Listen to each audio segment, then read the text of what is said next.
बीडचे नवे पोलीस अधीक्षक म्हणून आता नवनीत कावत यांची नियुक्ती करण्यात आलेली आहे। काल मुख्यमंत्र्यांच्या निवेदनामध्ये एसपींच्या बदलीची घोषणा करण्यात आलेली होती। मसाजोग सरपंच हत्या प्रकरणानंतर आता जिल्हा पोलीस प्रमुखाची बदली करण्यात आलेली आहे। अविनाश बारगळ यांच्या जागी नवनीत कावत यांची नियुक्ती करण्यात आलेली आहे।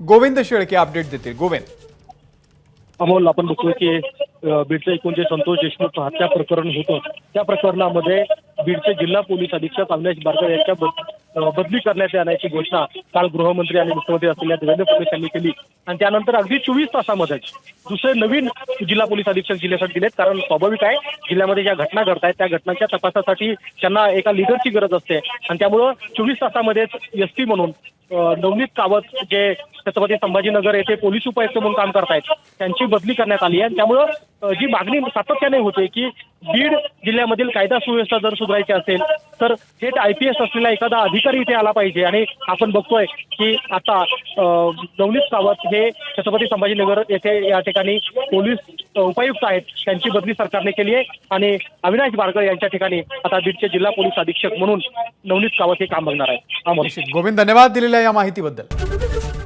ABP माझा, उघडा डोळे बघा नीट।